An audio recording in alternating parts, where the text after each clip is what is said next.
चलिए जानते हैं आज के देश और दुनिया की सिलेक्टेड काम की और महत्वपूर्ण बड़ी खबरों को फटाफट अंदाज में। पीएम ने 4.5 लाख परिवारों को करवाया गृह प्रवेश। मोदी बोले अब हर खाद भारत नाम से मिलेगी, कीमत भी लिखी होगी। अयोध्या में छोटी दिवाली मनाएंगे पीएम नरेंद्र मोदी। सरयू पूजन से लेकर दीपोत्सव तक होंगे शामिल। 75,000 को अपॉइंटमेंट लेटर, 10 लाख को जल्द सरकारी नौकरियां। पीएम मोदी ने लॉन्च किया रोजगार मेला। राहुल गांधी आएंगे दिल्ली, नई टीम चुनेंगे खड़गे। सीडब्ल्यूसी चुनाव से पहले बड़े फेरबदल की ओर कांग्रेस। हिमाचल चुनाव से लेकर संबित पात्रा ने साधा राहुल गांधी पर निशाना। आगामी हिमाचल चुनाव को लेकर भारतीय जनता पार्टी ने प्रेस कॉन्फ्रेंस की। इस प्रेस कॉन्फ्रेंस संबित पात्रा ने राहुल गांधी पर कड़ा प्रहार किया है और कहा कि राहुल हिमाचल को अपना नहीं मानते हैं। राहुल गांधी के बयान पर केशव मौर्य ने कसा तंज, कहा गांधी कांग्रेस जोड़े रहे, भारत जुड़ा था, है और रहेगा।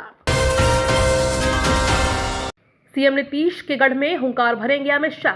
बिहार में महागठबंधन की सरकार बनने के बाद केंद्रीय मंत्री अमित शाह ने प्रदेश भर पर फोकस कर दिया है। सीमांचल सारण के बाद अब वो मुख्यमंत्री नीतीश कुमार के गढ़ में सियासी हुंकार भरने वाले हैं। राजस्थान चुनाव को लेकर बीजेपी ने तेज की तैयारी। दिल्ली में नड्डा और शाह के नेतृत्व में कोर कमेटी की हुई बड़ी बैठक।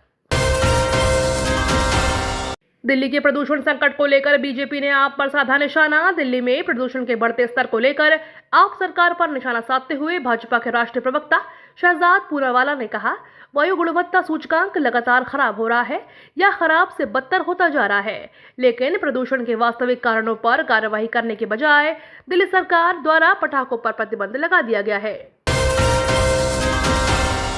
बीजेपी और आरजेडी के बीच लोगों को नौकरी देने की होड़ लगी। दीपावली पर बिहार वासियों के घर आएगी डबल खुशियां। शी जिनपिंग बने सबसे ताकतवर, परमाणु हथियारों के जखीरे को बढ़ा सकता है चीन। जापान के प्रधानमंत्री बोले, रूस ने अगर परमाणु हमला किया तो ये मानवता के खिलाफ अपराध होगा। पुराने कानूनों को खत्म करेगी केंद्र सरकार। रिजिजू ने कहा, आम आदमी को शांतिपूर्ण जीवन जीने का हक। रैंप योजना से एमएसएमई उद्योग पकड़ेंगे रफ्तार। विश्व बैंक से मिलेगी वित्तीय मदद। कोविड महामारी के कारण छोटे उद्योगों पर भी आर्थिक रूप से मार पड़ रही है।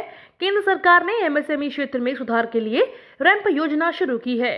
योजना से छोटे व लघु उद्योगों को बाजार और ऋण उपलब्धता में सुधार किया जाएगा।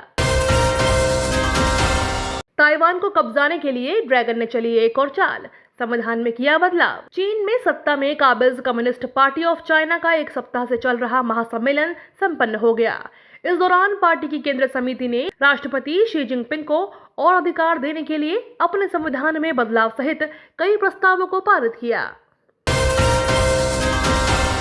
2024 तक आम्रपाली के सभी बायर्स को मिल जाएगा घर। सुप्रीम कोर्ट में हुई मामले की अहम सुनवाई। सुप्रीम कोर्ट ने आम्रपाली के प्रमोटर अनिल शर्मा की स्वास्थ्य के ग्राउंड पर 2 हफ्ते की अंतरिम जमानत दी। उच्चतम न्यायालय ने आम्रपाली बायर्स के प्रमोटर अनिल शर्मा को शंकर नेत्रालय चेन्नई मद्रास में ऑपरेशन कराने की इजाजत दी।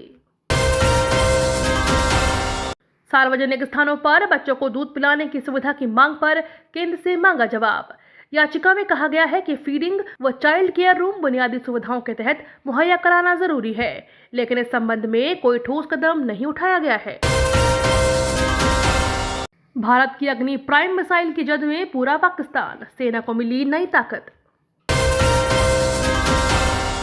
ज्योतिरादित्य सिंधिया का इंदौर को दिवाली गिफ्ट, फ्लाइटों में सुनाई देगी सक्सेस गाथा। स्वच्छ भारत अभियान में लगातार देश में अव्वल रहने वाले इंदौर की स्वच्छता का डंका अब हवाई जहाजों में होगा। इस संबंध में केंद्रीय नागरिक उड्डयन मंत्री ने मंजूरी दे दी है। AIMIM चीफ ओवैसी का पलटवार, मुसलमानों, भारत ख्वाजा अजमेरी का मुल्क है, हम यहाँ हक से रहेंगे, डर से नहीं।